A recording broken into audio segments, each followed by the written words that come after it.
है दुनिया में ऐसा कहाँ सब का नसीब है। दूर ही रहते हैं उनसे किनारे, जिनको न कोई माझी पार उतारे। दूर ही रहते हैं उनसे किनारे, जिनको न कोई माझी पार उतारे। साथ है माझी तो किनारा भी करीब है। दुनिया में ऐसा कहाँ सब का नसीब है। कोई कोई अपने पिया के करीब है। दुनिया में ऐसा कहाँ सब का नसीब है। चाहे बुझा दे कोई दीपक सारे, प्रीत बिछाती जाए राहों में तारे। चाहे बिछा दे कोई, चाहे बुझा दे कोई दीपक सारे, प्रीत बिछाती जाए राहों में तारे। प्रीत दीवानी की कहानी भी अजीब है। दुनिया में ऐसा कहाँ सब का नसीब है। कोई कोई अपने पिया के करीब है। दुनिया में ऐसा कहाँ सब का नसीब है। दुनिया में ऐसा कहाँ सब का नसीब है। आज हम प्रभु से कह रहे हैं कि प्रभु, इस तरह का नसीब किसका होता है दुनिया में,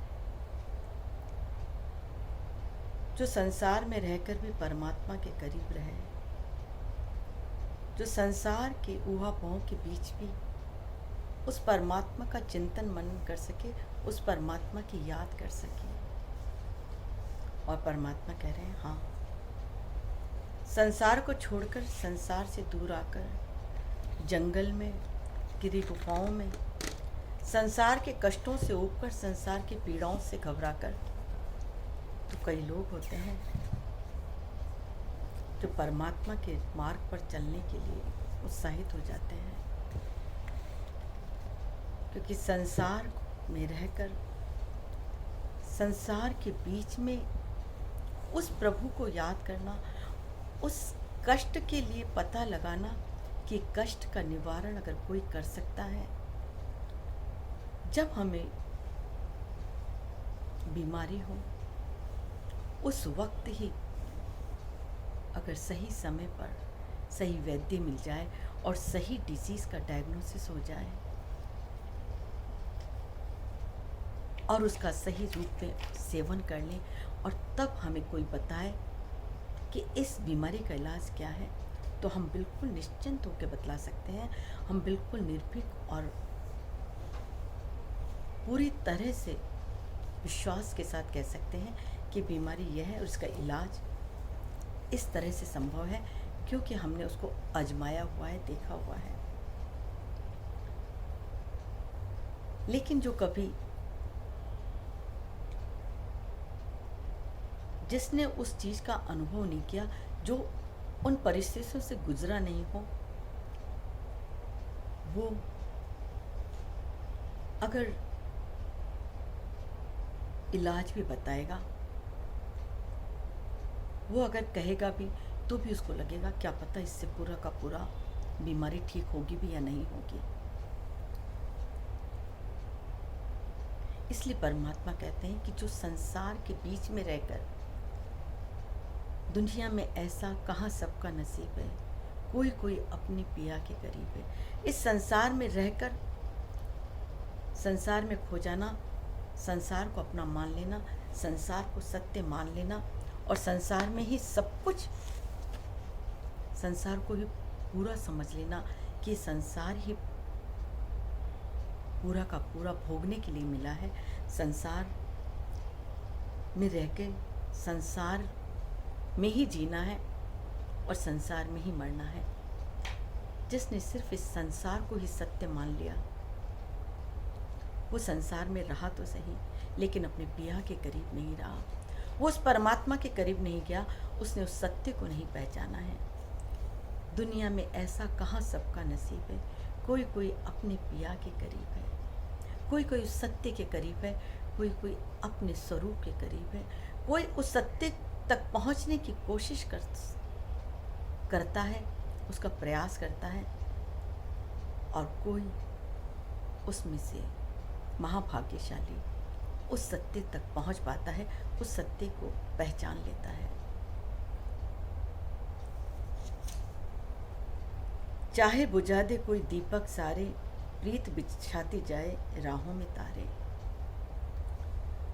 संसार में ये अपेक्षा करें कि संसार हमें हमारे लिए बहुत परमात्मा के मार्ग को प्रशस्त करेगा, परमात्मा पे हम चल के रास्ते हम चल रहे हैं तो हमें वाहवाही देगा, या हमारे लिए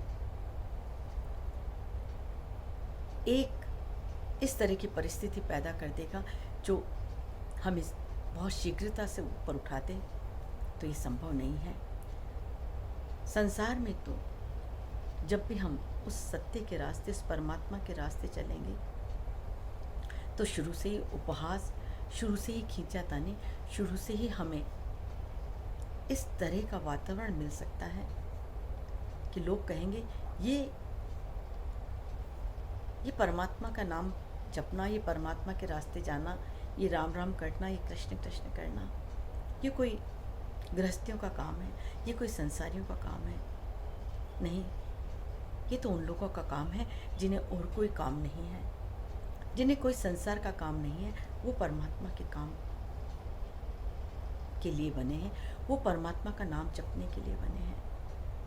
अभी तो अभी कोई आयु है, अभी कोई उम्र है, अभी कोई शरीर इस अवस्था का है कि परमात्मा को जपा जाए, क्योंकि संसारियों ने जो परमात्मा को भजने का नियम सोच रखा है, परमात्मा के लिए जो मार्ग सोच रखा है, वो बिल्कुल अलग, उनका दृष्टिकोण बिल्कुल अलग है।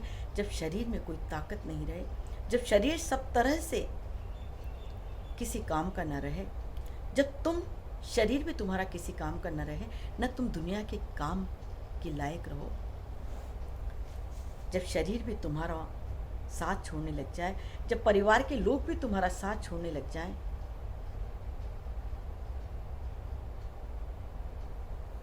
जब तुम्हारी मन, तुम्हारी बुद्धि, तुम्हारी इंद्रियां तुम्हारा साथ छोड़ने लग जाएं, तब सोचते हैं तब प्रभु के रास्ते पर चलना है, तब प्रभु को पुकारना है।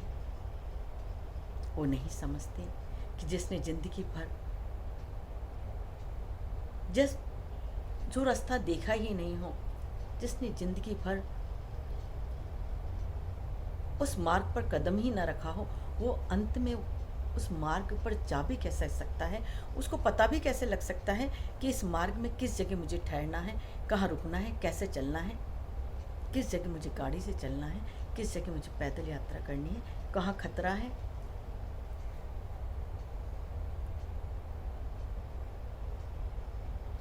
सिर्फ अगर हमारे पास मैप भी हो, और मैप के साथ भी अगर हम एक बार चलकर नहीं वहाँ तक मंजिल तक पहुँचे हों, तो भी बहुत मुश्किल हो जाता है कि हम उस मंजिल तक सही तरह से पहुँच सकेंगे,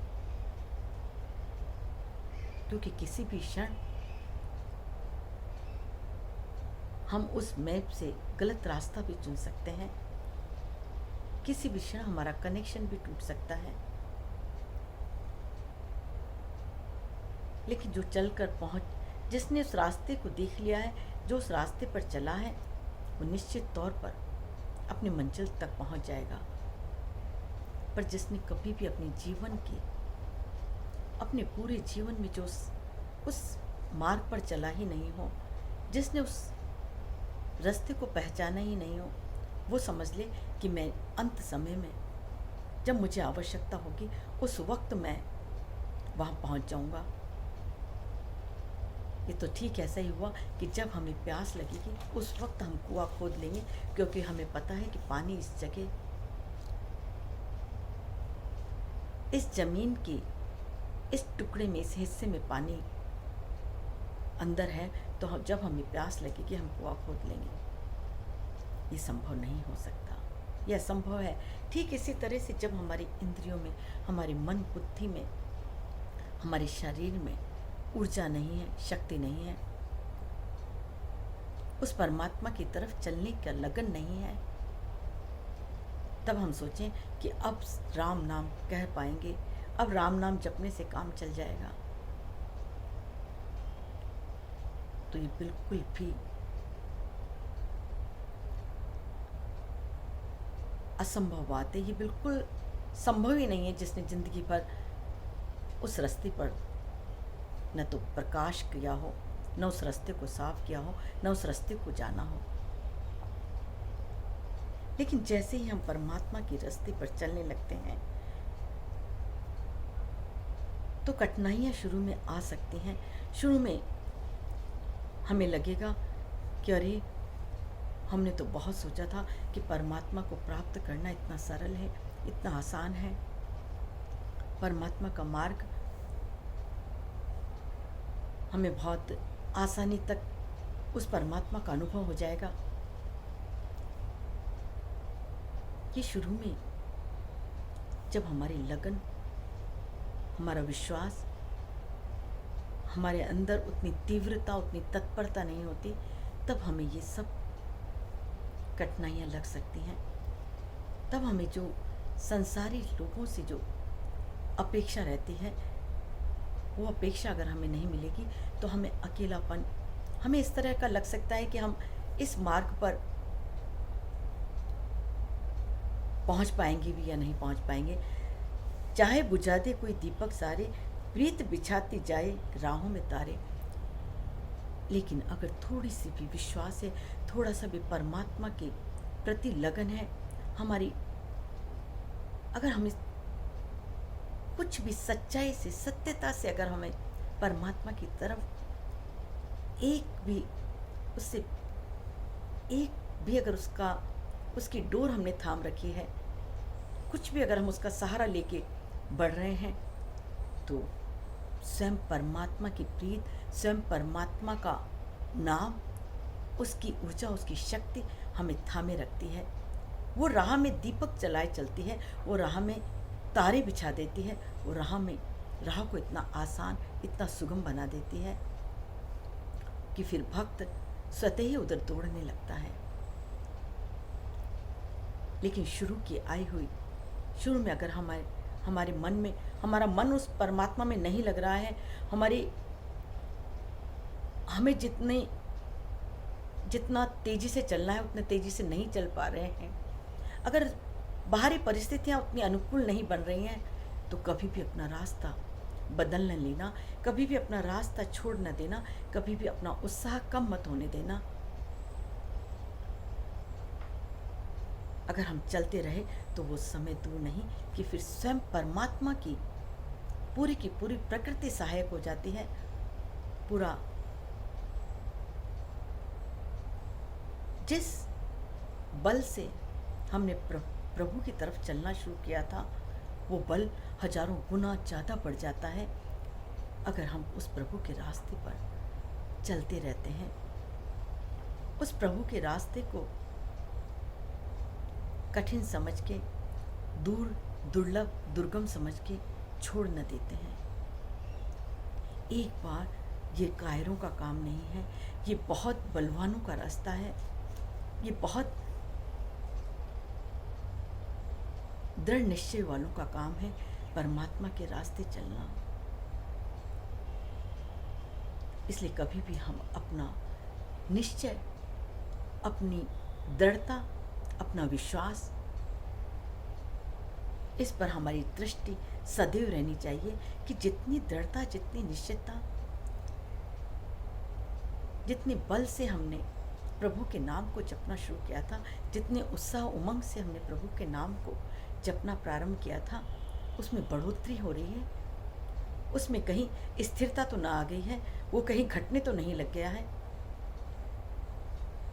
अगर कभी भी इस तरह का एहसास होने लग जाए कि हमारा उत्साह, हमारी लगन, हमारी दौड़, हमारी प्रभु को प्राप्ति की चाह कुछ भी मात्रा में 1% भी, मैं तो कहूँगी 0.001% भी अगर उसमें कमी लगने लग जाए तो हमारा दायित्व हो जाता है कि हम दुगने उत्साह से, वो क्या कारण रहे, वो क्या बात रही कि हमारे उत्साह को की कमी हो गई, हमारी दृढ़ता की कमी हो गई, और प्रभु से दुगनी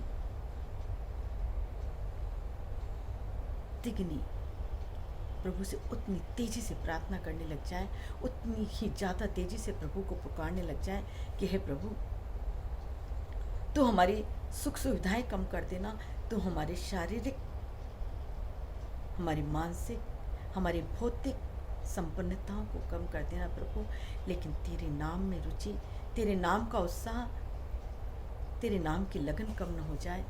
ये जैसे ही हमें हमारी रुचि, उत्साह, लगन कम लगे, तब हमें कुछ अपनी दिनचर्या को देखना है, हमारी दिनचर्या में हमें सुधार करना है, हमें प्रभु का नाम तेजी से पुकारना है, ज़्यादा पुकारना है, चाहे मन लगे ना लगे। उस वक्त हमें ये नहीं देखना है कि हमारा मन नहीं लग रहा है, उस वक्त हमें उस परमात्मा के नाम में जो हमारी दिनचर्या थी, उस दिनचर्या में ऐसा कौन से कारण रहे हैं कि हमारा उत्साह कम हो गया है, उसको हमें अवलोकन करना है। और अगर हमें कोई अपना इस तरह का कार्य विशेष दिखे कि हमारा संसार में समय हमने ज़्यादा दिया है, संसार की चर्चा ज़्यादा करने लगे हैं, परिवार का संग, परिवार के लोगों को हमने बहुत ज़्यादा समय दे दिया है, हम अनर्गल बातें ज़्यादा सोचने लगे हैं। ये सब क्यों हुआ? क्योंकि जो समय हमारा प्रभु के लिए निश्चित था, वो समय हमने प्रभु को नहीं दिया। हमारा जो निरंतरता थी, हमारा जो प्रभु का नाम जपने का अभ्यास जो हमने किया था, जो प्रभु का नाम हम लगातार जप रहे थे, चाहे हम जो भी कार्य कर रहे थे, हमारे साथ चूक कहाँ होती है कि जब हम प्रभु का कार्य करते हैं, जब हम प्रभु के सामने बैठते हैं, जब प्रभु की पूजा, चिंतन, स्मरण करते हैं, तब तो हम सोचते हैं ये समय प्रभु का है। और जैसे ही हम प्रभु के कक्ष से बाहर आते हैं या प्रभु के समय के सिवा हम जो संसार में आते हैं, तो सोचते हैं ये पूरा का पूरा समय अब हमारा संसार का है, अब हमें प्रभु से कोई लेना देना नहीं है, अब तो हमारा संसारी कार्य शुरू हो गया है। और हम, क्योंकि अभी हम साधक हैं, अभी हमने सिद्ध अवस्था प्राप्त नहीं करी है, अभी हमारी डोर पूरी की पूरी प्रभु के हाथों में हमने नहीं समर्पित करी है, अभी हमारा समर्पण पूरा नहीं है, तो अभी बहुत आवश्यक है। हम देखते हैं कि जब हम परमात्मा के ध्यान, चिंतन, मनन में बैठते हैं, उस वक्त भी संसार हमारे मध्य आ जाता है, उस वक्त भी हमारा मन संसार में चला जाता है, हम संसार का स्मरण करने लगते हैं, संसार का चिंतन करने लगते हैं। तो जब परमात्मा के चिंतन के समय हम संसार के चिंतन स्वतः ही आ जाता है, संसार का न चाहते हुए संसार की बातें हमारे हृदय में प्रवेश कर जाती हैं, तो जब हम संसार का काम कर रहे हैं, तब क्यों नहीं परमात्मा का चिंतन कर लें, तब क्यों नहीं परमात्मा की याद कर लें, परमात्मा का ध्यान करें। वो हमें करने का अभ्यास करना पड़ेगा, क्योंकि संसार का अभ्यास इतना गहरा है, संसार इतनी गहराई में हमारे अंदर बैठा हुआ है कि हमें परमात्मा के ध्यान के समय भी संसार हमारे अंदर प्रवेश कर जाता है, और परमात्मा इतना कम स्थान परमात्मा के लिए दिया हुआ है, इतना कम महत्व परमात्मा को दिया हुआ है कि संसार के चिंतन में तो मन, बुद्धि, इंद्रियां पूरी की पूरी संसार में लग जाती हैं। तब न मन, न इंद्रियां, न बुद्धि कोई भी परमात्मा का चिंतन नहीं करती।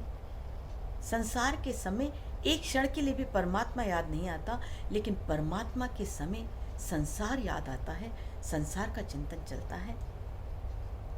क्यों? क्योंकि महत्व संसार को दे रखा है। मन, इंद्रियों, बुद्धि में संसार बैठा हुआ है, संसार अंदर घुसा हुआ है, और जो हमारे अंदर होता है वही बाहर दिखाई देता है, वही बाहर वो का वही हमें नजर आने लगता है। वैसे ही हमारी क्रियाएं होने लगती हैं, वैसे ही हमारी मनन और चिंतन हमारा उधर ही जाता है जो हमारे अंदर होता है।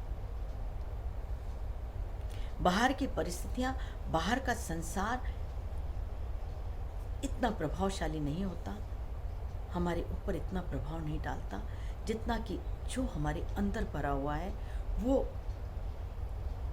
हमारी क्रियाओं को, हमारी आदतों में, हमारे चिंतन में आता है। इसलिए बहुत जरूरी है कि अभ्यास, जो हमारे अंदर जो चीज़ भरनी है उसके लिए हमें अभ्यास करना पड़ेगा। बार बार जब हम एक चीज़ का अभ्यास करते हैं, बार बार जब हम एक चीज़ को दोहराते हैं, एक चीज़ के लिए बिना मन लगे भी, जरूरी नहीं है कि हम अगर खाना भोजन कर रहे हैं तो जरूरी नहीं है कि उस पूरा का पूरा मन हमारा उस भोजन में हो, लेकिन जब हम भोजन करते जाते हैं, डालते जाते हैं, तो भोजन अंदर जाके ऊर्जा भी बनाता है, उसके रसायन तत्व भी हमारे शरीर में अवशोषित होने लगते हैं, एब्जॉर्ब करने लगते हैं हमारी बॉडी उसको।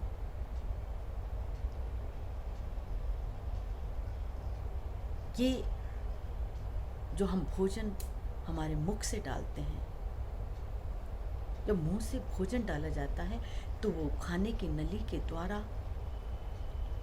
हमारे उदर में जाता है, उधर से छोटी आंत, बड़ी आंत, छोटी आंत में से उस भोजन को पचन, जब उदर में जाता है, उदर में जाके उसमें कई एंजाइम्स मिलते हैं, कई उसके अंदर पाचक तत्व मिलते हैं, कई जूसेस मिलते हैं उसके अंदर, और तब वो भोजन पचने लायक बनता है, वो भोजन पच जाता है।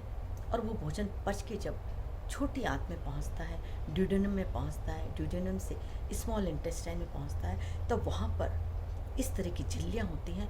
उन झिल्लियों से जो पोषक तत्व हैं उनको वो भोजन के पोषक तत्व अवशोषित कर लेता है। अब भोजन के पोषक तत्व तो हमारे शरीर के अंदर रह जाते हैं, लेकिन वो भोजन का वो भाग जो कि हमारे शरीर के लिए आवश्यक नहीं है, जिससे कि जो अगर हमारे शरीर के अंदर रह जाए तो हमारे शरीर को बहुत ज़्यादा नुकसान पहुंचा सकता है। ऐसे तत्व को हमारी बड़ी आंत उस तत्व को इकट्ठा करके शरीर के बाहर फेंक देती है। ठीक यही की यही क्रिया, ये जो भोजन, ये मुख ही मुख्य द्वार है। अगर भोजन जब हम इस मुख से करते हैं तो हमारे शरीर को ऊर्जा देता है, हमारे शरीर को पोषक तत्व देता है, हमारे शरीर को शक्ति देता है, हमारे शरीर को चलाने के लिए जो आवश्यकता है वो सब हमें भोजन के द्वारा प्राप्त होती है।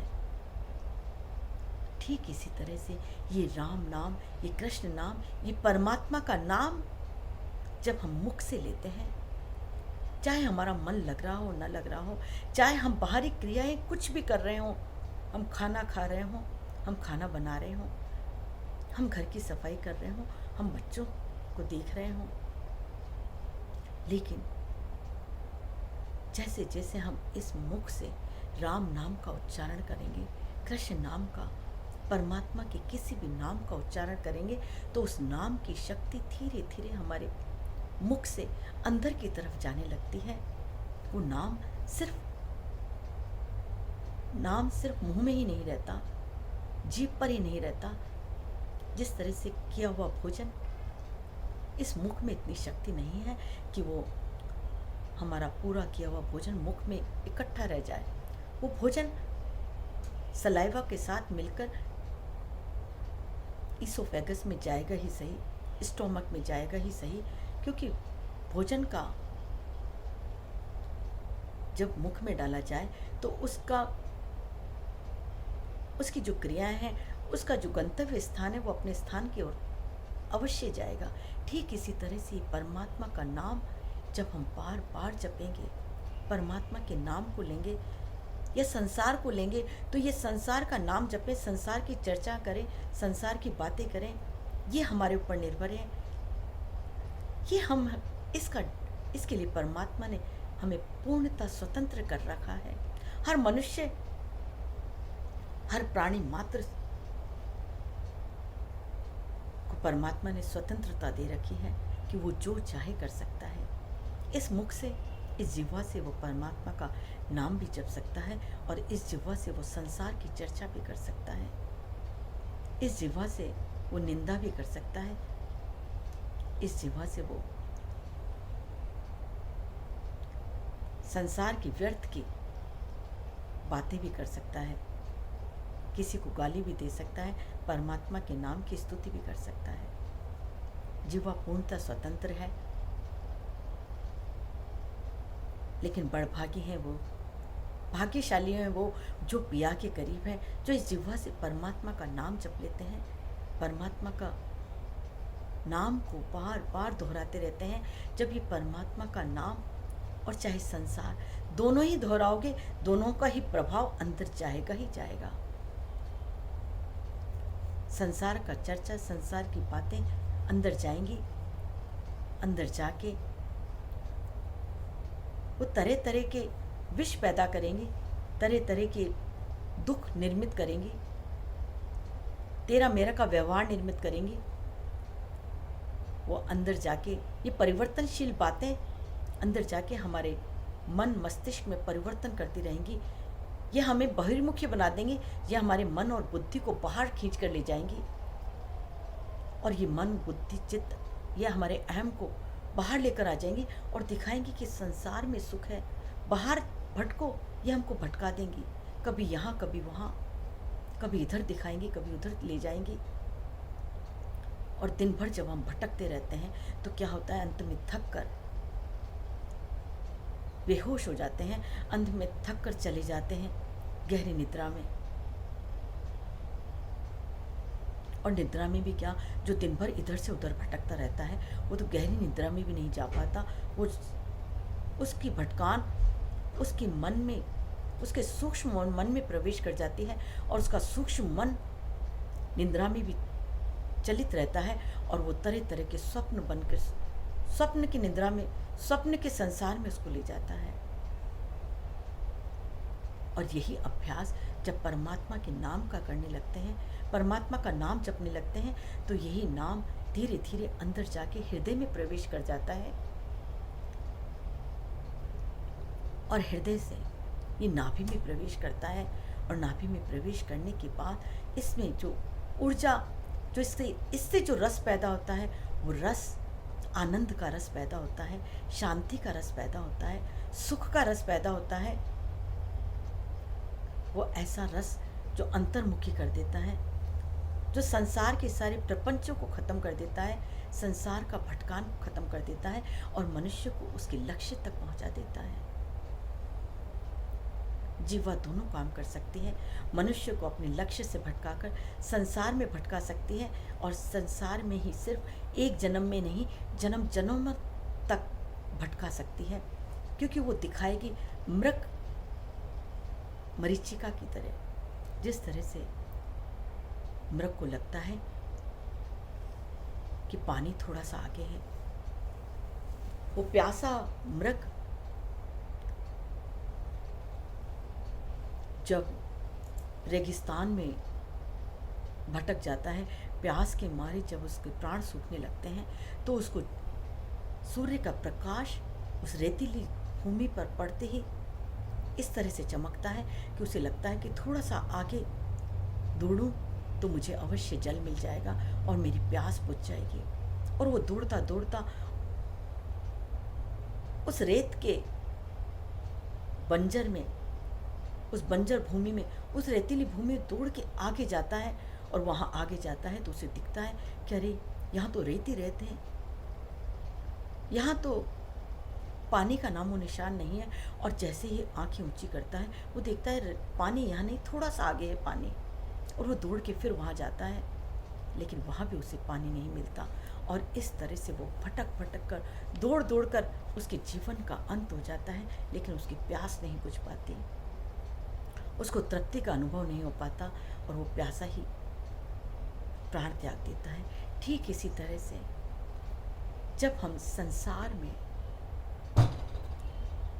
सुख, आनंद, शांति, रस की जब खोज करने लगते हैं, जब देखने लगते हैं कि हमारा असली सुख कहाँ है, हमारा आनंद कहाँ है, तब उसे पता लगता है कि असली सुख और आनंद तो परमात्मा के पास है। लेकिन उसी समय संसार हावी होने लगता है और संसार दिखाता है कि नहीं नहीं, सुख मेरे पास भी है, मेरे पास भी सुख है, मेरे पास भी कष्टों का निवारण है, मेरे पास भी रस है। और मनुष्य परमात्मा का रास्ता छोड़ के, अपने पिया का रास्ता छोड़ के इस संसार की तरफ चल देता है। और जिसने एक बार संसार की तरफ कदम रख दिया, उसके बाद संसार का आकर्षण, ये पांचों इंद्रियां, ये मन, ये बुद्धि, ये सब कुछ उसके पीछे पीछे चलने लगती हैं। और एक नहीं, न जाने कितनी जन्मों तक ये यात्रा चलती ही रहती है। और उसे लगता है अभी मुझे पूरा सुख नहीं मिला, अभी मुझे पूरा रस नहीं आया, शायद मैं और ज़्यादा प्राप्त करूं तो मुझे रस आएगा। जो पैसों की तरफ जिसकी यात्रा शुरू हो जाती है, वो लगता है मैं बहुत ज़्यादा जब धनवान बन जाऊंगा तब हो सकता है मुझे पूरा सुख प्राप्त हो जाएगा। जो पद और प्रतिष्ठा की तरफ चल पड़ता है, उसे लगता है और ये बहुत ज़्यादा मैं ऊंचे से ऊंचे पद पर पहुंच जाऊंगा तब मुझे पूर्ण सुख प्राप्त हो जाएगा। जो स्वास्थ्य की तरफ चल पड़ता है, उसे लगता है मैं अपनी निरोगी काया जब पूरी रख लूँगा, मैं जीवन पर्यंत अपने जीवन को स्वस्थ रखूँ, अपनी आयु को बढ़ा लूँ, मैं चिरायु हो जाऊँ, मैं चिर स्वस्थ रहूँ, तब मुझे पूर्ण सुख प्राप्त होगा। न जाने कितनी तरह की कल्पनाएं कर करके मनुष्य उस तरफ ही दौड़ने लगता है, उसी सुख की तरफ। और वो सुख की चाह उसको बहुत तेजी से दौड़ाती है और वो भूल ही जाता है कि मुझे विश्राम कहाँ है, मेरा विश्राम स्थल कहाँ है, मेरा गंतव्य स्थान कहाँ है। और इस संसार का सुख ऐसा है कि एक बार हमने थोड़ा सा सुख लेना प्रारंभ किया तो उसका सुख लगता है कि इससे बड़ा सुख शायद मिलेगा। और ये तरंगायते अपि संगात समुद्रायन्ते, ये शुरू में थोड़ा सा लगता है, थोड़ा सा ही तो चलना है, थोड़ा सा ही तो करना है, और करते करते कितना विशाल ये सागर की तरह बन जाता है।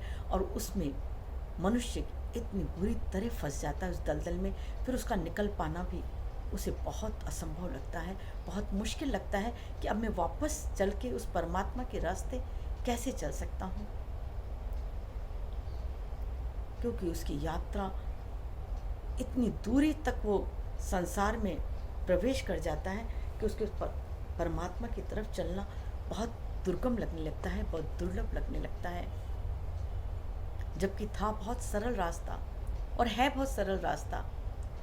और मनुष्य किसी भी क्षण, किसी भी परिस्थिति में, कभी भी अगर ये संकल्प कर ले कि नहीं, जो भी मेरा जितने भी मेरा समय संसार में गया, जितना भी मैंने समय संसार को दिया, मेरी आयु, मेरी सांसें, मेरी सामर्थ्य जो मैंने दे दी, लेकिन अभी भी मेरे पास जो कुछ बचा है उसी को मैं परमात्मा को समर्पित करता हूँ।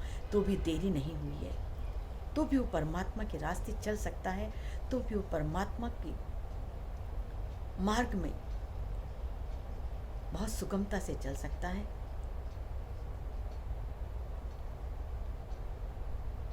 क्योंकि परमात्मा के रास्ते पे चलने के लिए जो पहली आवश्यकता है, जो 9 भक्ति परमात्मा ने बताई है, उसमें से वो पहली भक्ति के लिए प्रार्थना कर सकता है प्रभु से कि हे प्रभु, मैंने अभी तक तुझे नहीं जाना, मैंने अभी तक तेरे लिए कोई प्रयास नहीं करा, लेकिन मैं अब तुझे जानना चाहती हूँ, मैं अब तेरे मार्ग पर चलना चाहती हूँ। और परमात्मा के मार्ग पर जिस क्षण से भी चलना प्रारंभ करे, उसी क्षण से उसका नया जीवन, उसका दूसरा जन्म हो जाता है। और परमात्मा उसके स्वागत के लिए अपने संतों को भेज देता है, उसको चलाने के लिए कि तुम लेकर आओ इनको मेरे मार्ग पर, इनको चलाओ। और कभी भी अपने अंदर की दृढ़ता को, अपने अंदर के विश्वास को कमज़ोर न होने देना, परमात्मा को उतनी तेजी से पुकारना कि हे प्रभु, हमने एक निश्चय किया है जीवन में, हमने तुझे पाने का निश्चय किया है। ये हमारा निश्चय, ये हमारी दृढ़ता, ये हमारा विश्वास, इसे सिर्फ और सिर्फ आप ही कायम रख सकते हो। ये हमारी श्रद्धा, ये कभी भी कमज़ोर न होने पाए प्रभु। ये हमारी सतर्कता, हमारी सजगता, हमारी सहजता, इसको आप बल देते रहना प्रभु। ये हमारे पुकार में सामर्थ्य ना हो प्रभु, तो हमारे पुकार में सामर्थ्य पैदा करना, हमारे अंदर तेरे को प्राप्त करने की इच्छा को बलवती बनाए रखना, उस इच्छा को कभी निर्बल मत होने देना प्रभु। और बार बार प्रभु को पुकारें, बार बार प्रभु से प्रार्थना करें।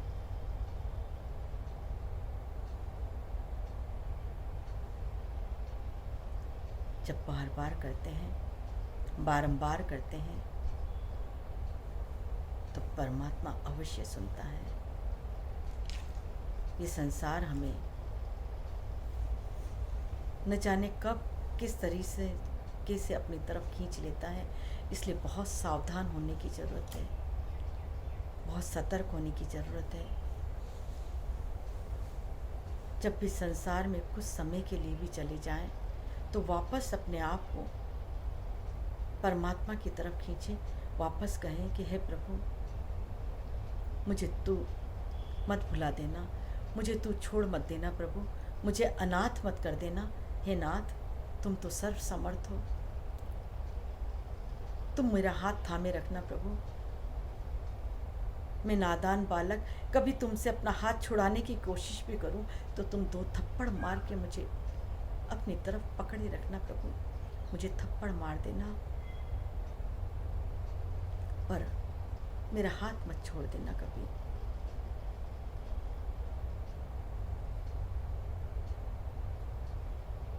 मुझे अब कभी अपनी नज़रों से मत गिराना प्रभु, चाहे संसार से मुझे दूर कर देना, चाहे संसार की सुविधाओं से मुझे मुक्त कर देना, संसार की सुविधाएं मुझसे छीन लेना प्रभु, पर तेरा प्रेम, तेरा विश्वास, तेरा प्यार मुझसे कभी न छूट पाए, मुझे इससे दूर कभी न करना प्रभु। हमारे पास पुकारने के सिवा और कोई चारा नहीं है। हम परमात्मा को पुकारते रहें, सवेरे पुकारें, दिन में पुकारें और रात्रि को पुकारें। ये 3 बार तो अपने पुकार अवश्य जारी रखें। अगर दिन भर भी न कर सकें तो 3 त्रिकाल संध्या तो न भूलें। कोशिश तो यह होनी चाहिए कि हमें जब भी ध्यान आ जाए, हम बार बार अपने मन को, अपने आप को स्मरण दिलाएं, अपने मन को सावधान रखें कि हे मन, तुझे संसार में बहुत ज़्यादा संलग्न नहीं होना है। तेरा मार्ग संसार नहीं है, तेरा मार्ग परमात्मा है। हे मन, तुझे परमात्मा के रास्ते चलना है। हे मन, तुझे संसार से मिला भी क्या है अभी तक, और मिल भी क्या जाएगा तुझे संसार से? वही तो भोग बार बार मिलेंगे। उन भोगों को भोगने से भी क्या तुझे पूर्ण तृप्ति मिल गई है? क्या तुझे पूर्ण शांति मिल गई है? क्या तुझे इस संसार में का अभी तक तुझे चक्र समझ में नहीं आया कि संसार का चक्र कैसे चल रहा है? ये संसार में जो अनंत जीव तुझे दिखाई दे रहे हैं, क्या ये बिना कारण ही बने आ रहे हैं? इन अनंत जीवों का पैदा होने का कोई तो कारण रहा है। ये कीट पतंग योनि, ये रेप्टाइल्स की योनि, जो सांप बिच्छू जो रेंगने वाले जीव हैं, ये पतंगे जो उड़ रहे हैं, जो बार बार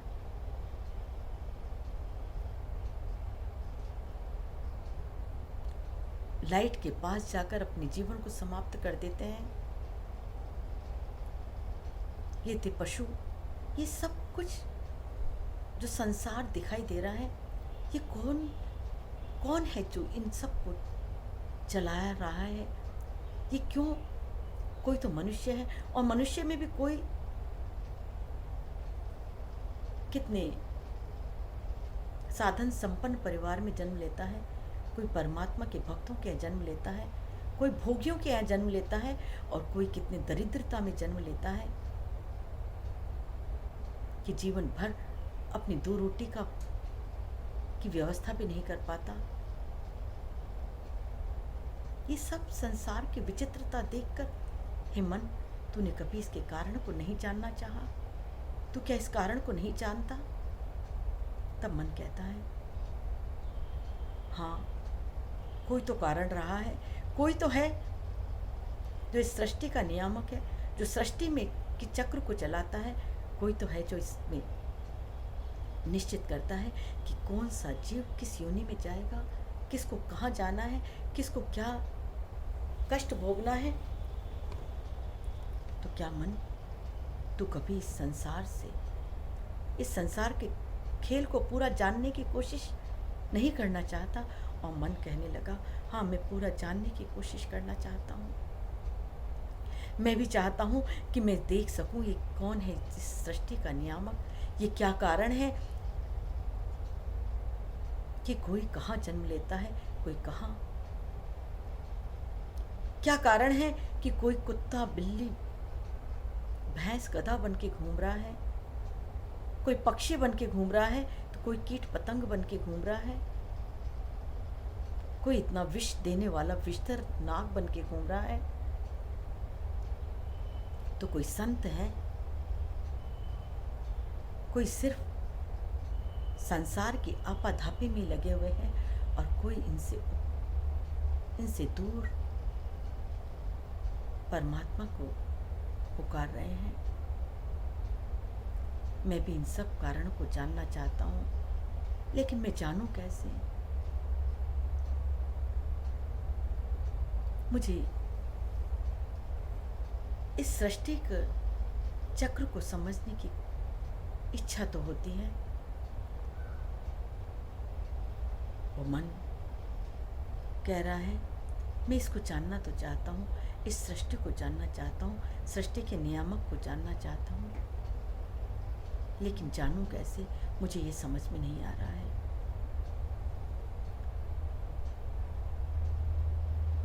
और तब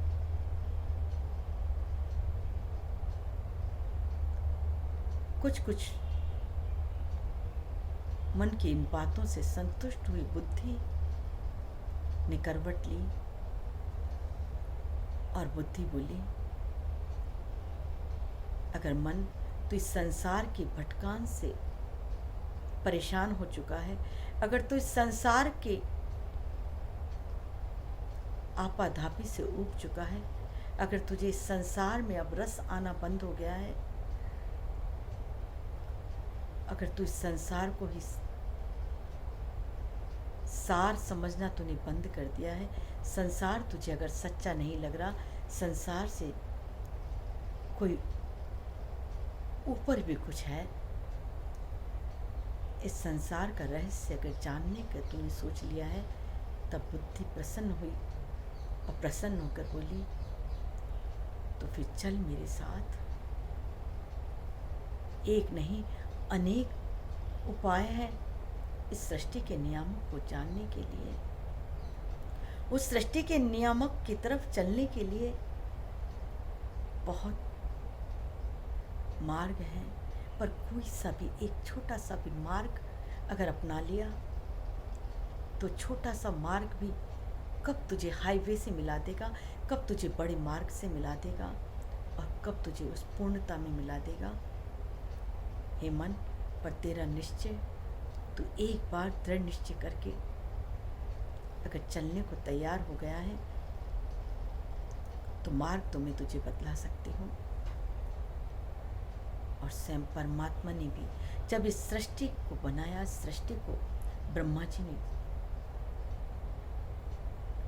इस सृष्टि को, सृष्टि चक्र को चलाया, तभी ब्रह्मा ने इस सृष्टि चक्र से कैसे मुक्त हुआ जा सकता है, इस सृष्टि में रहते हुए भी उस आनंद परमानंद में कैसे रहा जा सकता है, उस परमानंद की प्राप्ति कैसे करी जा सकती है।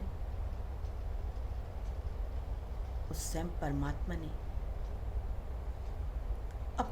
अपने पाने की विधाएं भी बताई है, पर चलना तो मनुष्य को ही पड़ेगा। हे मन, चलना तो तुझे ही पड़ेगा। और मन कहने लगा, हाँ मैं बिल्कुल चलने को तैयार हूँ। हे बुद्धि देवी, मैं तुम्हारी हाँ में हाँ मिलाऊंगा, तुम जैसा कहोगी मैं करूँगा। और बुद्धि उस मन को लेकर उस परमात्मा के उस धाम में, उस परमात्मा के साथ अरण्य कांड में पहुंची लेकर कि जहाँ नवदा भक्ति, साक्षात स्वयं परमात्मा श्री राम अपनी नवदा भक्ति का वर्णन कर रहे हैं। शबरी जी को सुना रहे हैं कि किस तरह से तू मेरी नवदा भक्ति पा सकती है, किस तरह से जीव मेरी नवदा भक्ति को पाकर मुझ में लीन हो सकता है। प्रथम भक्ति संतन कर संगा। श्री राम उस शबरी माता से कह रहे हैं, उस शबरी से जिसने अपने जीवन पर्यंत उस परमात्मा के लिए सिर्फ एक आस्था, एक विश्वास, एक दृढ़ निश्चय ही तो था कि मेरे प्रभु मुझे मिलेंगे, मुझे मेरे प्रभु से मुझे मिलना है, इसी जन्म में मुझे प्रभु को प्राप्त करना है। सिर्फ यही एक विश्वास, यही एक आस्था, ये एक संकल्प प्रभु स्वयं ढूंढते ढूंढते उस शबरी के द्वार पर पहुंच गए। शबरी का विश्वास, शबरी की संकल्प शक्ति ही तो थी। परमात्मा को पाने के लिए अगर हमारी संकल्प शक्ति, अगर उस संकल्प शक्ति में हम कोई विकल्प न डालें तो कोई कारण नहीं है कि हमें परमात्मा प्राप्त न हो जाए, कि परमात्मा हमसे मिल लेना, ये हो ही नहीं सकता। प्रभु कह रहे हैं, जो मेरे रास्ते पर चलता है, जो मुझे प्राप्त करने की कोशिश करता है, जो मुझे संकल्प कर लेता है, मैं उसे अवश्य मिल जाता हूँ। और हमारा संकल्प, हमारी इच्छा शक्ति, उसी को हमें बल देना है, उसी के लिए हमें परमात्मा से प्रार्थना करनी है, परमात्मा को पुकारना है कि हे प्रभु, हमारा बल भी आप हो, हमारी पुकार भी आप हो, हमारी इच्छा भी आप हो। हमें सिर्फ आप और आप चाहिए प्रभु, हमें आपके सिवा दूसरी कोई चाह नहीं रहे, हमारी कोई दूसरी इच्छा नहीं रहे। इतनी कृपा हमारे ऊपर करना प्रभु, हम सच्चे मन से ये कह सके। जिस तरह से ध्रुव ने कहा था, जिस तरह से प्रहलाद ने कहा था, क्योंकि प्रभु ने कहा कि मेरा आना निरर्थक नहीं होता, मैं जब आता हूँ तो तुझे अवश्य ही मुझसे कुछ लेना होगा। जो तेरे मन के भाव थे वो तो बिना कहे पूरे हो जाएंगे, लेकिन है बस मैं चाहता हूँ तुम मुझसे कुछ मांगो, तुम मुझसे कुछ लो। तब उन्होंने कहा कि प्रभु मैं तो कुछ नहीं चाहता। और परमात्मा ने कहा ऐसा नहीं हो सकता, तुम्हें कुछ लेना ही होगा। जो प्रहलाद ने कहा, जो ध्रुव ने कहा, हे प्रभु हम भी वही कह सकें, सच्चे हृदय से कह सकें कि हे प्रभु हमारे हृदय में कोई चाह हो तो उस चाह को नष्ट कर देना। हमारी कभी आपसे मांगने की कोई चाह न रहे। अगर सिर्फ मांगे तो प्रभु सिर्फ आपको ही मांगे, सिर्फ आपको ही चाहे, सिर्फ आपके दर्शन के लिए।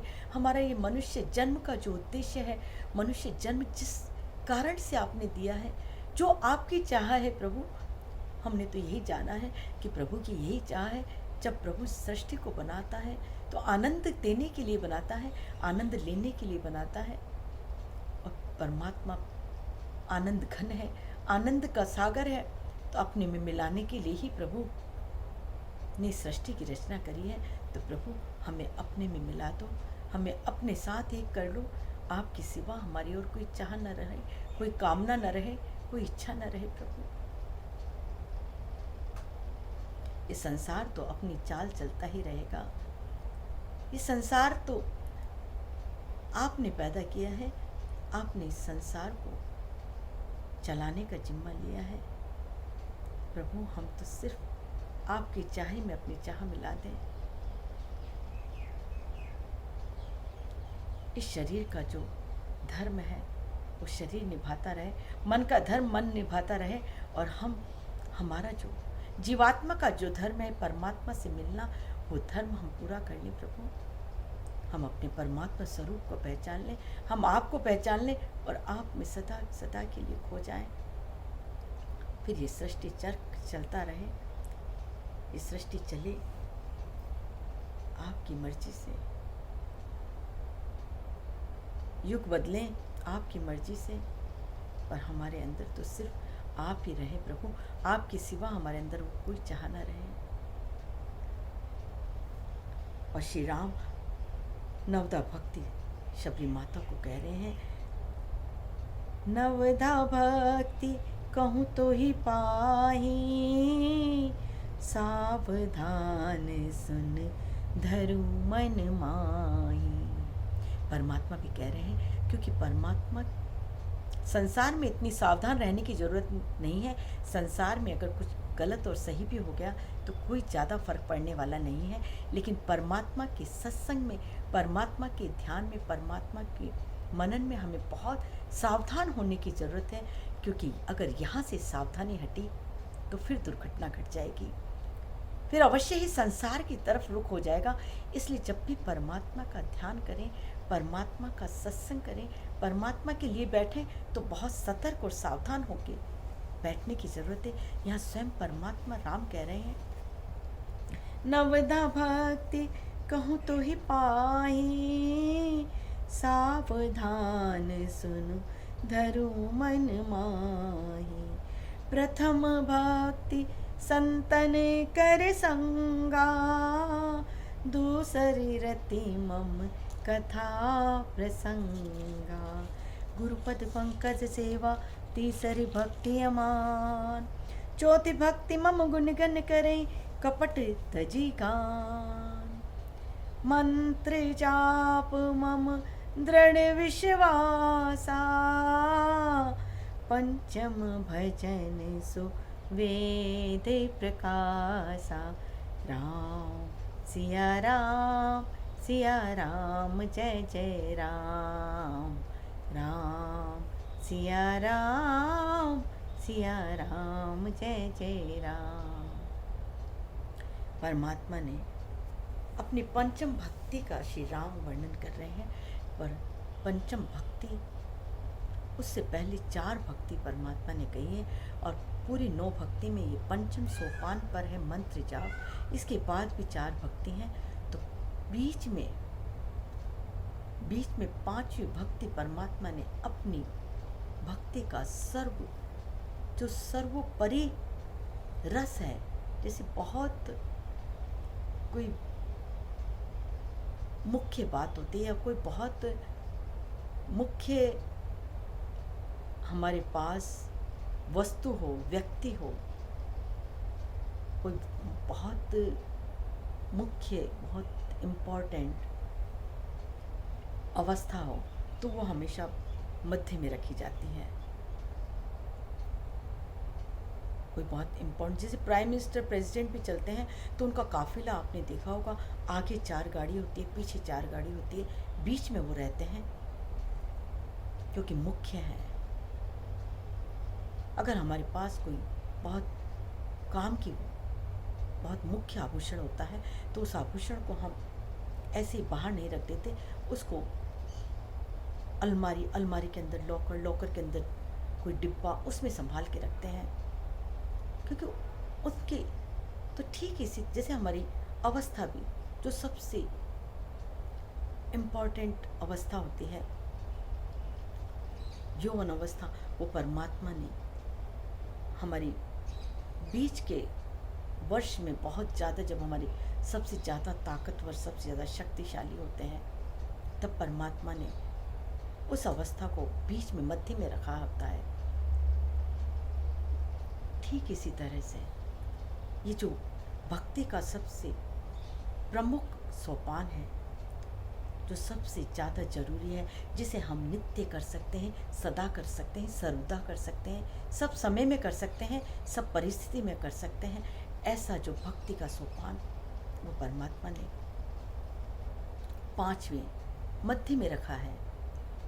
प्रथम भक्ति संतन कर संगा, संतों का संग हम सदा नहीं कर सकते, वो हमारे हाथ में नहीं है, वो परिस्थितियाँ हमारे हाथ में नहीं है। प्रथम भक्ति संतन कर संगा, दूसरी मम रति कथा प्रसंगा।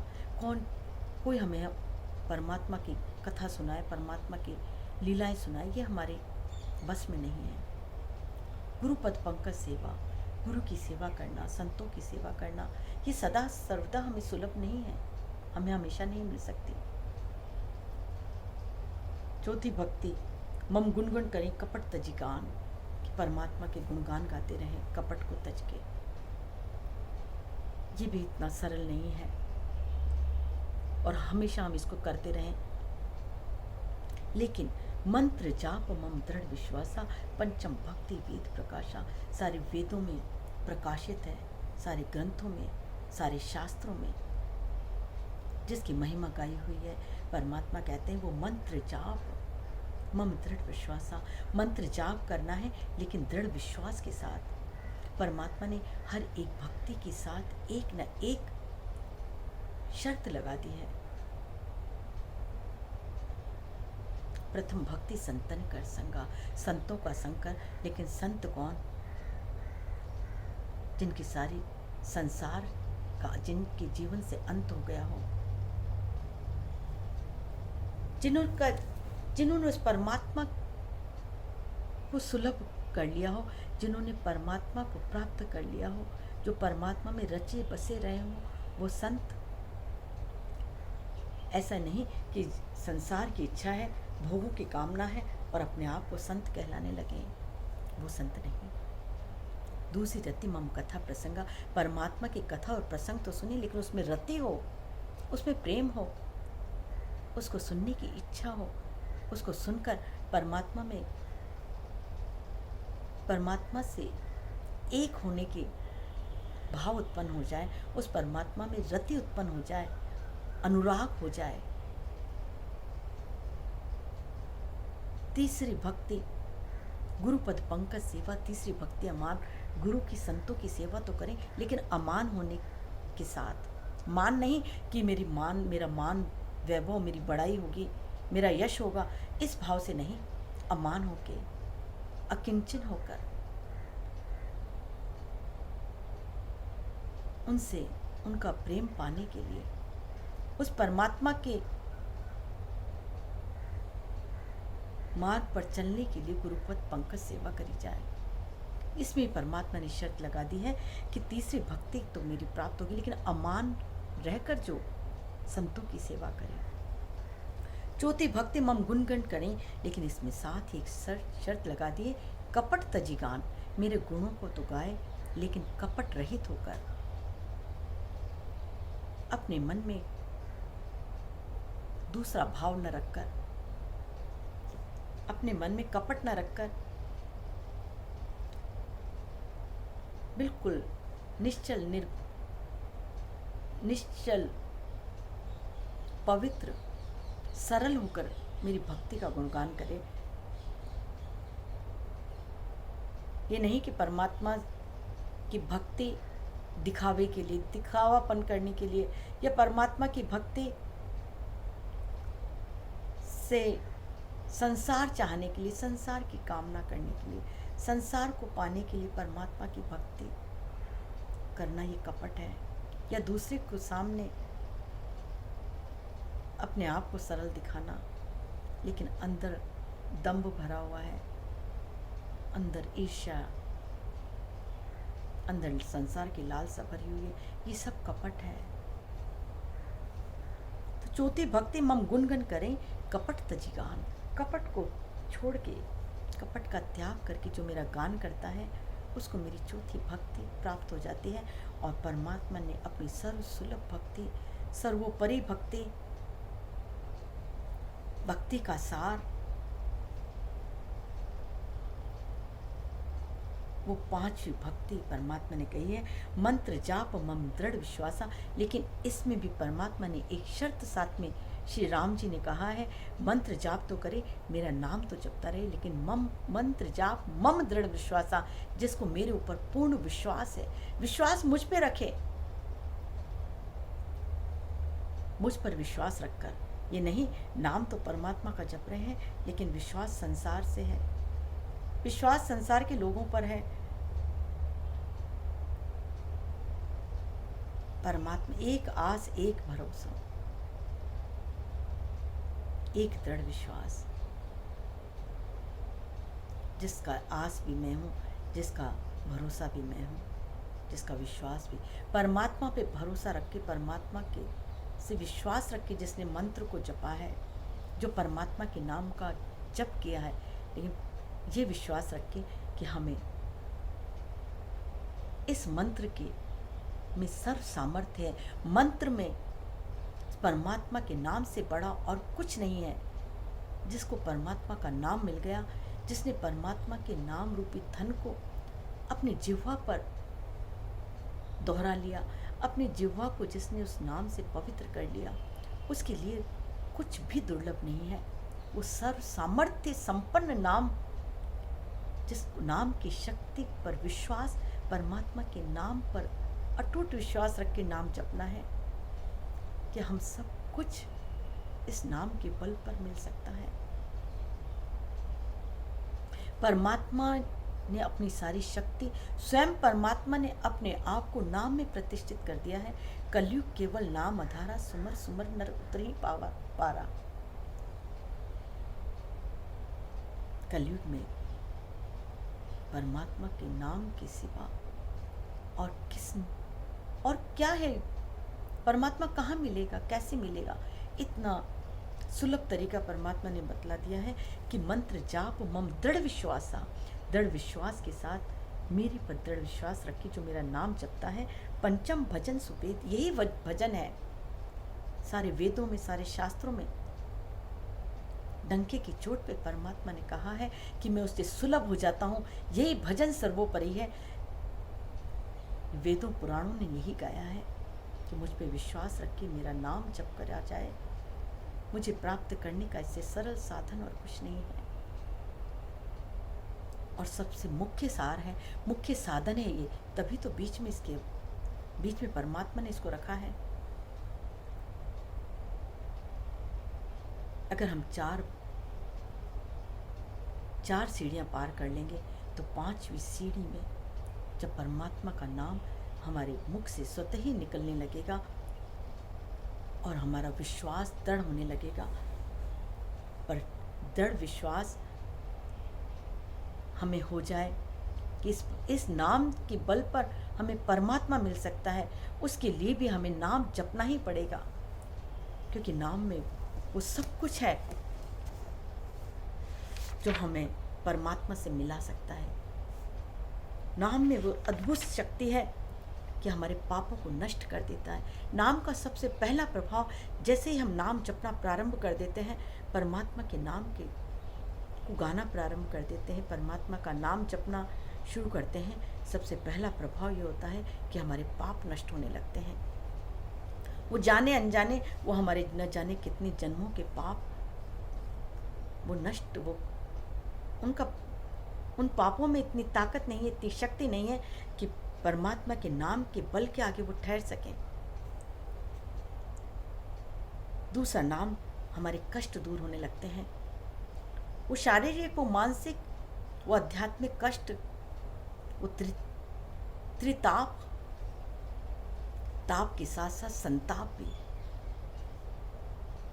परिताप, इस सारे तरह के तापों को नष्ट करने का बल है तो उस नाम में है। मंत्र जाप, परमात्मा का प्रत्येक नाम मंत्र है।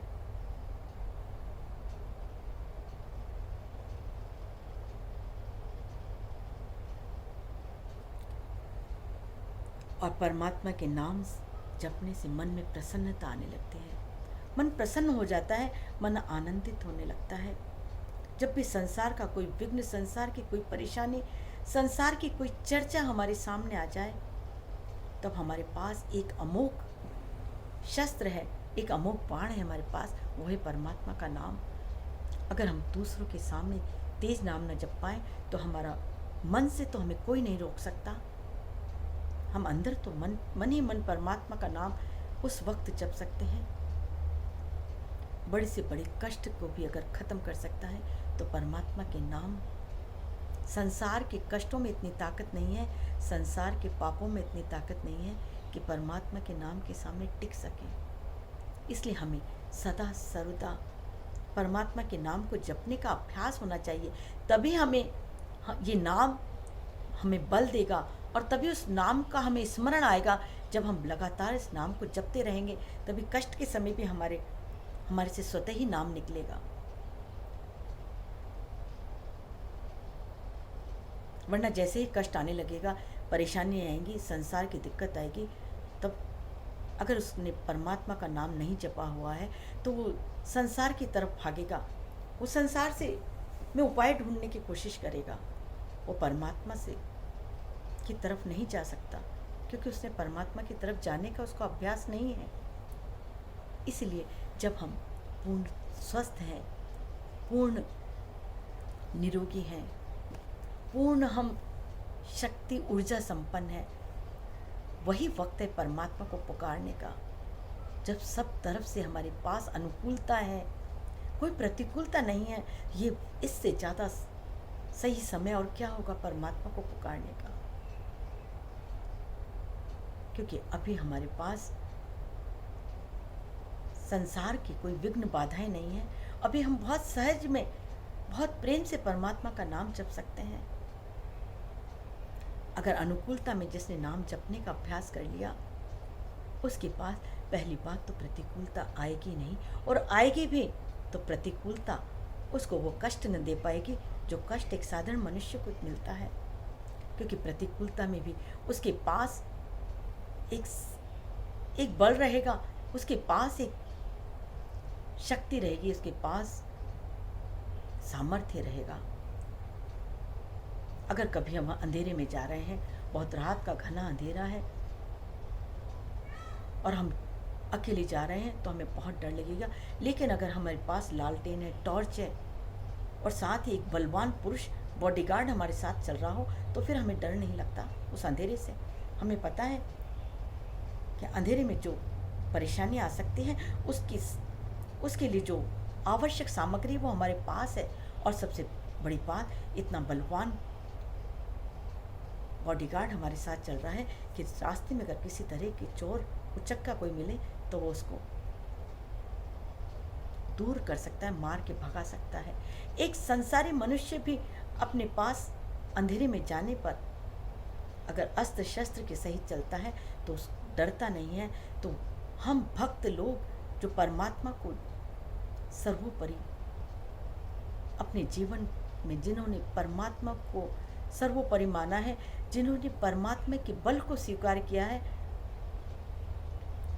वो तो इतना सशक्त, इतना ऊर्जावान हो जाता है, उसे संसार की परिस्थिति, विपरीत परिस्थितियों में वो घबराता नहीं है।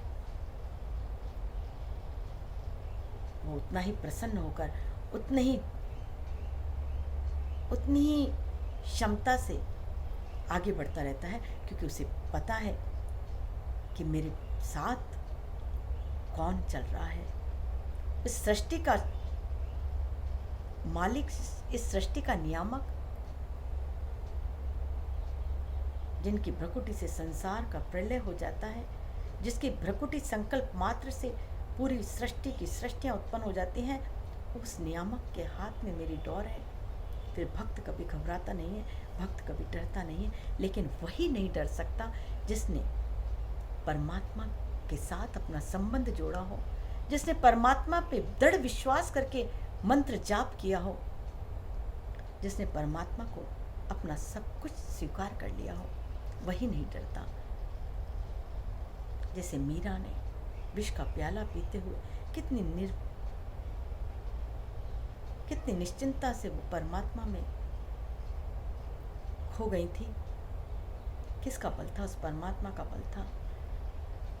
मंत्र जाप मम दृढ़ विश्वासा। ये संत यही तो हमें विश्वास दिलाते हैं। ये संत जो परमात्मा के मार्ग पर चले हुए हैं, उनके जीवन से हम देख सकते हैं कि जब वो चले हैं, उन्होंने परमात्मा को पाया है इसी नाम के बल से, इसी मंत्र के बल से, तो हम क्यों नहीं पा सकते? हम क्यों उस परमात्मा से नहीं मिल सकते? हम भी अवश्य मिल सकते हैं, प्राप्त कर सकते हैं। और परमात्मा स्वयं कह रहे हैं, मंत्र जाप मम दृढ़ विश्वासा, पंचम भजन सुवेद प्रकाशा। मन में प्रसन्नता, परमात्मा के नाम जपने से हमारे मन में प्रसन्नता आने लगती है, मन की चंचलता दूर हो जाती है। मन का भटकाव, जो मन इधर उधर भटक रहा था, मन जो संसार में सुख ढूंढ रहा था, उसे पता लग जाता है कि सुखों के खान मेरे अंदर परमात्मा समाया हुआ है। और वो मन बहिर्मुखी नहीं, अंतर्मुखी होने लगता है मंत्र जाप की ताकत से, मंत्र जाप की शक्ति से। मन स्वावलंबी बनने लगता है।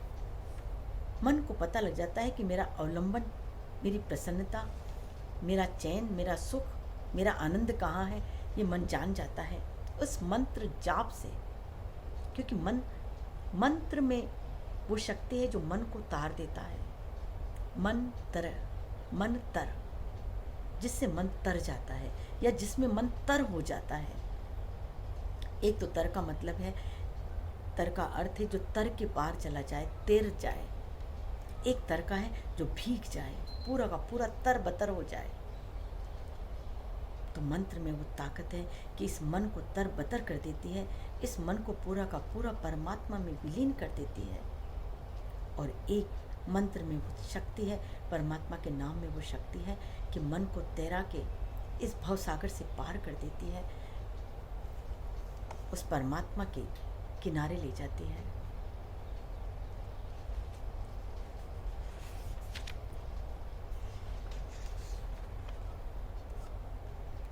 दूर ही रहते हैं उनसे किनारे, जिनको ना कोई माझी पार उतारे।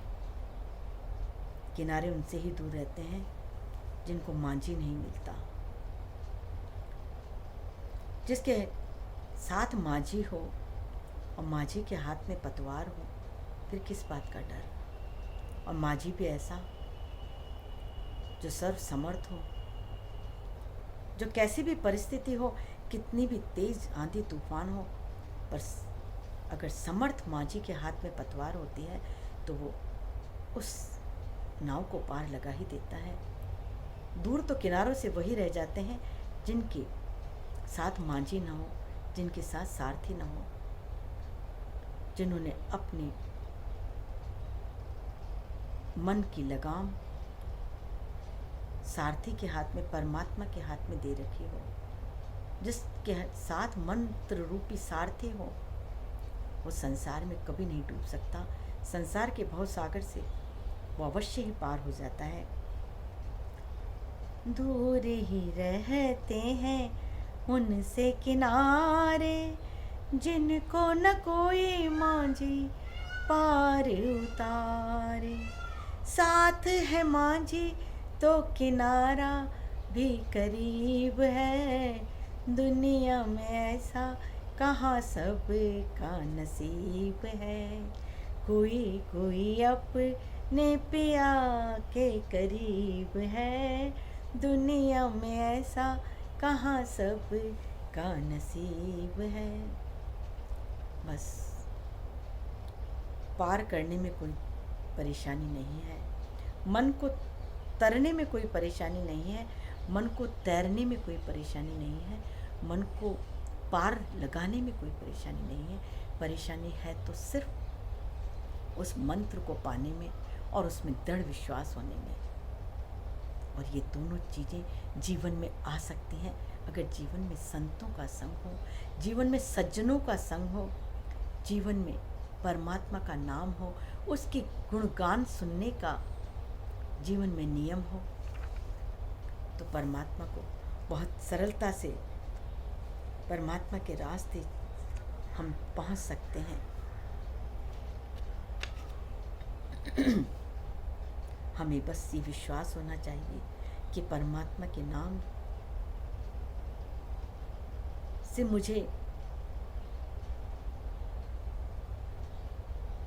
सिर्फ संसार से ही पार नहीं हो जाएंगे, मुझे उस परमात्मा की प्राप्ति भी हो जाएगी। मुझे परमात्मा से, ये मेरा मंत्र मुझे उस परमात्मा से एक करा देगा। ये दृढ़ विश्वास होना, ये विश्वास और श्रद्धा, दो इतनी बड़ी अलौकिक शक्ति परमात्मा ने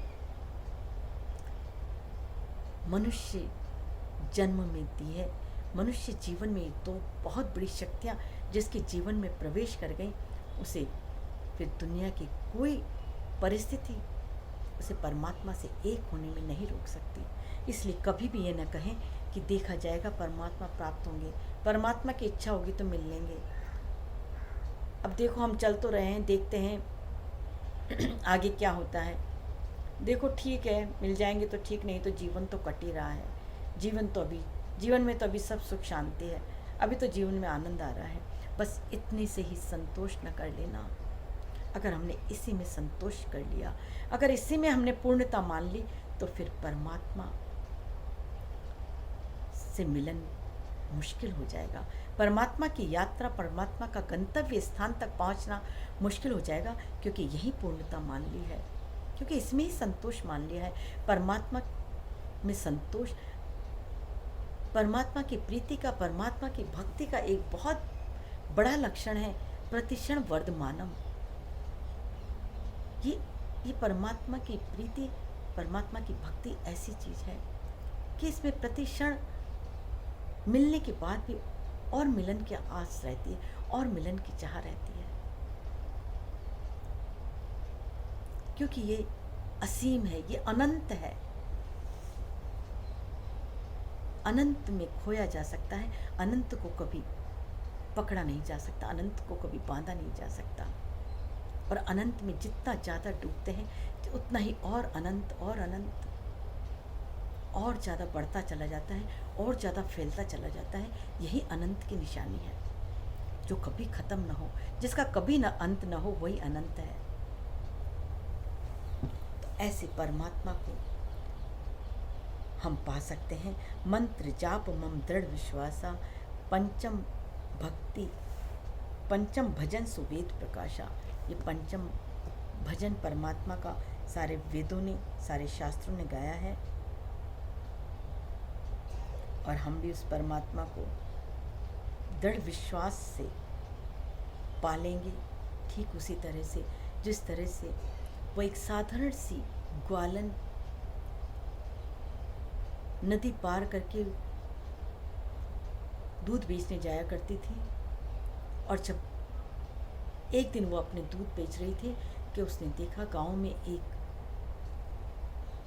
परमात्मा की कथा कह रहे हैं, एक कथावाचक आए हैं जो परमात्मा के गुण, परमात्मा की लीलाओं को गान कर रहे हैं। और जब वो परमात्मा की कथा सुनने के लिए पहुँचे, तब उस वक्त वो कथावाचक कह रहे थे कि परमात्मा के नाम में वो शक्ति है, परमात्मा के नाम की वो अपार ऊर्जा है। वो जो भी दृढ़ विश्वास करके उस परमात्मा के नाम में गोता लगा लेता है, वो भव सागर से पार हो जाता है, वो संसार सागर को कर लेता है। जो भी एक बार उस परमात्मा के नाम के में दृढ़ विश्वास लेके उस संसार में डुबकी लगाता है, लेकिन परमात्मा के नाम के सहारे वो उस भव सागर को पार कर जाता है। वो ग्वालन की बुद्धि, वो एक सीधी सादी सरल युवती की बुद्धि, उसको ये लगा कि संत कह रहे हैं, ये कथावाचक कह रहे हैं परमात्मा के नाम को लेकर अगर सागर में, नदी में कूदा जाए तो बहुत सरलता से उस नदी को पार कर सकता है, वो सागर को पार कर जाता है।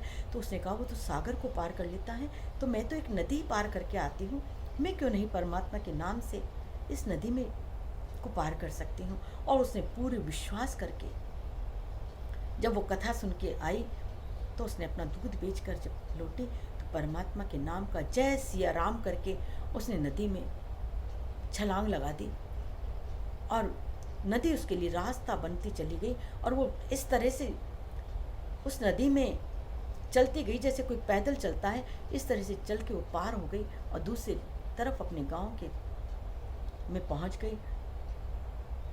और दूसरे दिन फिर वो जब दूध लेकर आई, तब वापस से जय सिया राम करके उसने नदी में छलांग लगा दी और पार करके दूसरे गांव में आ गई, और वहाँ दूध बेच के, अब तो उसका रोज का ये नियम हो गया, वो जय सिया राम करके पूरी श्रद्धा विश्वास के साथ उस नदी में छलांग लगा देती और नदी को पार कर लेती चलते चलते। इस तरह से जब उधर कथा पूरी हुई और वो ग्वालन जब 10 दिन 11 दिन की कथा पूरी हुई, तब वो ग्वालन उस कथावाचक के पास गई और उनके चरणों में कुछ पैसे रख दिए, कुछ रुपए उनके चरणों में रखा और बोली, हे महाराज, मेरे पास और कुछ तो नहीं, क्योंकि मैं जितना दूध बेच के कमाती हूँ उतना तो मेरे घर के भरण पोषण में, मेरे बच्चों के पालन पोषण में वो पैसा लग जाता है। लेकिन ये पैसा आपने जो युक्ति बताई, उस युक्ति से ये पैसा मैंने बचाया है, आपके कारण ही ये पैसा मेरा बच पाया है, और ये पैसा मैं आपको ही समर्पित कर रही हूँ, ये आपका ही धन है। वो कथावाचक कुछ समझे नहीं, ये धन मेरा है, कैसे देवी, ये धन मेरा कैसे हुआ। उसने पूरी कथा कह सुनाई कि जो आपने कहा था कि परमात्मा का नाम लेने से संसार सागर से मनुष्य तर जाता है, तो मैं उस परमात्मा का नाम लेके नदी पार कर जाती हूँ। पहले मैं नाव से आया जाया करती थी, तो नाव में जो पैसे देती थी वो पैसे मेरे बच गए हैं, और वो पैसे ही, वो धन मैंने आपको समर्पित किया है। उसको बड़ा आश्चर्य हुआ कथावाचक को, क्या तुम परमात्मा के, क्योंकि वो भी उस विशाल नदी को जानता था, वो नदी के नाव में तैर के ही हम नदी से पार आया जाया करते थे। उन्होंने कहा, तुम उस नदी को तैर के पार करके आ जाती हो? उसने कहा, हाँ, मैं तो सिर्फ चल के आ जाती हूँ, और नदी में आपने ही तो बोला था जय सिया राम करके, परमात्मा के जय सिया राम में इतनी शक्ति है परमात्मा के नाम से कि भवसागर तर जाता है, तो मैं तो एक नदी ही पार करके आती हूँ। उसको विश्वास नहीं हुआ। उन्होंने कहा, चलो मुझे चल के दिखाओ। उसने कहा, हाँ चलती हूँ मैं, चलिए आप मेरे साथ। और उस युवती ने, उस ग्वालन ने जोर से वही बोला, जय सिया राम, और नदी में कूद गई। नदी की धारा ने उसको रास्ता दे दिया और वो पार हो गई, दूसरे पार चली गई। कथावाचक को बड़ा आश्चर्य हुआ कि परमात्मा के नाम में इतनी शक्ति है, मेरे को तो आज तक पता नहीं था, मैं तो सिर्फ कहता था, लेकिन वाकई में ये इतना शक्तिशाली नाम है। और उसने कहा, अपने सारे साधकों को जो उसके साथ श्रोता थे उनसे कहा, मैं भी परमात्मा के नाम से देखो छलांग लगाता हूँ, लेकिन ध्यान रखना अगर मैं डूबने लगूँ तो मुझे खींच लेना। और अपने रस्सी अपने पेट से बांध ली और कहा, अगर मैं डूबने लगूँ तो इस रस्सी को खींच लेना, और वरना परमात्मा के नाम में अगर शक्ति होगी तो मैं पार हो ही जाऊँगा। और कथावाचक ने भी जय सिया राम बोल के बहुत तेज उस नदी में छलांग लगाई। नदी में छलांग लगानी थी कि नदी का तो इतना अपार पानी था, वो कथावाचक डूबने लगा और चिल्लाने लगा, बचाओ बचाओ बचाओ। और सारे श्रोता ने, सारे जो लोग, गांव के लोग खड़े हुए थे, उस रस्सी को खींच के, बहुत तेज़ी से खींचा रस्सी को और कथावाचक को बाहर निकाला। और वो कहने लगा, राम राम राम राम, बच गए, आज तो मर ही जाते, डूब ही जाते, इस ग्वालन की बातों में आके तो डूब ही जाना था, अच्छा वो हम तो बच गए। ग्वालन को बड़ा आश्चर्य हुआ, ऐसा कैसे संभव है? उसे राम नाम के बल से तो मैं तैर के आ जाती हूँ, और ये स्वयं खुद कथावाचक डूब गए इसमें। मंत्र जाप दृढ़ विश्वास। हम परमात्मा से प्रार्थना करें कि हे प्रभु, हमें भी वो दृढ़ विश्वास दे देना। तेरे नाम का अटूट बल, तेरे नाम की अटूट शक्ति में हमारा विश्वास, हमारी श्रद्धा दिन पर दिन बढ़ती चली जाए, अटूट हो जाए प्रभु। उस ग्वालन की तरह, उस सरल चित्त की तरह हमारे मन में भी परमात्मा के प्रति दृढ़ विश्वास जम जाए, तो संसार सागर पार करना तो गोपद की नाई हो जाएगा। जिस तरह से एक गाय के पैर से जो चिन्ह बनता है, उसको पार करना, उस पर छलांग लगाना कितना सा, इतना सा गाय का पैर, उसको पार करना कितना आसान है। परमात्मा के नाम में अगर विश्वास हो तो इस संसार भी हमारे लिए गोपद की नाई हो जाएगा, और अब इस संसार को पार करना और परमात्मा को पाना बहुत सरल हो जाएगा। पर जरूरत है मंत्र जाप मम दृढ़ विश्वास। हम परमात्मा से, हम उस प्रभु से, उस अनंत से, उस नित्य से यही प्रार्थना करते हैं, हे प्रभु हमें भी वो शक्ति देना, मन का विश्वास कमजोर होना। इतनी शक्ति हमें दे न दाता, मन का विश्वास कमजोर होना। इतनी शक्ति हमें दे न दाता, मन का विश्वास कमजोर होना। हम चले नेक रास्ते पे, हमसे भूल कर भी कोई भूल होना। इतनी शक्ति हमें देना दाता। आज हमने परमात्मा की पंचम भक्ति का गुणगान किया है। कल हम परमात्मा की छठी भक्ति, की नवदा भक्ति की छठी भक्ति में हम प्रवेश करेंगे। तब तक के लिए भज मन राम राम राम।